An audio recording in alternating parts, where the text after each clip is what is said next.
Alright, this is just a random scattering of quotes. They don't fit into any particular category, but they're pretty good, so decided to put them all together. I'm probably going to have a lot of random quote videos, so this will be the first one.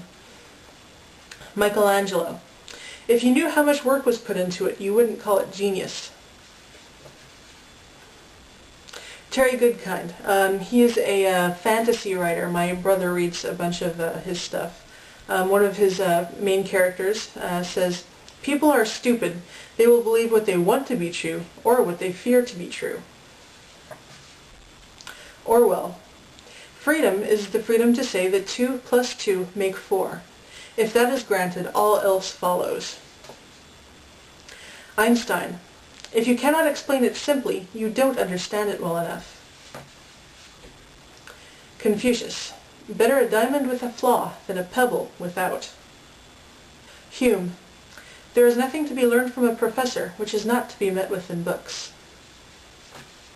Antonio Portia.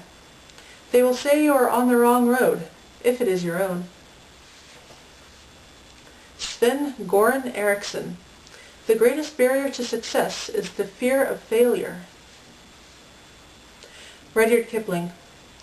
Our England is a garden, and such gardens are not made by singing "Oh, how beautiful" and sitting in the shade. This one's from Balzac. We do not attach ourselves lastingly to anything that has not cost us care, labor, or longing. Gore Vidal. Forcing the world to adjust to oneself has always seemed to me an honorable life's work. That one fails in the end is irrelevant. Philip Gaidala. Autobiography is an unrivaled vehicle for telling the truth about other people. Bill Cosby. I don't know what the key to success is, but the key to failure is trying to please everybody. Orwell. The quickest way of ending a war is to lose it. This is Steven Pinker paraphrasing James Paine in James Paine's book, The History of Force. When pain, tragedy, and early death are expected features of one's own life, one feels fewer compunctions about inflicting them on others. Charles Lamb. He who hath not a dram of folly in his mixture hath pounds of much worse matter in his composition. Bertrand Russell. I have frequently experienced myself the mood in which I felt that all was vanity. I have emerged from it not by means of any philosophy, but owing to some imperative necessity of action. Antoine de Saint-Exupéry. Perfection is achieved not when there is nothing left to add, but when there is nothing left to take away.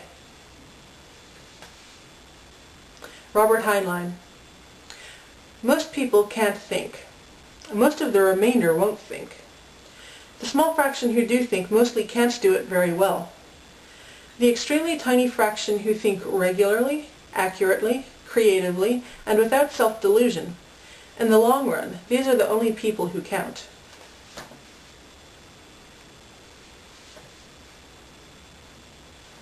Art Kessler. A writer's ambition should be to trade 100 contemporary readers for 10 readers in 10 years' time, and for 1 reader in 100 years' time.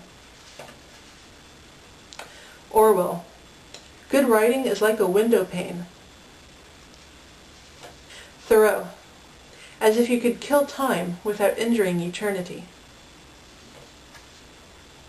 Richard Livingston. One is apt to think of moral failure as due to weakness of character. More often it is due to an inadequate ideal. This one's from Charles Murray, his book Human Accomplishment. This is a lengthy one.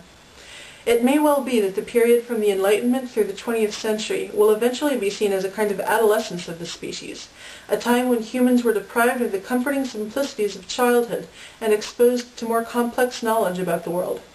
In the matter of adolescence, humans reacted injudiciously, thinking that they possessed wisdom that invalidated all that had gone before. But adolescence is temporary, and when it passes, young adults find that their parents have gotten smarter. This may be happening with the advent of the new century, as glib answers to solemn questions start to wear thin.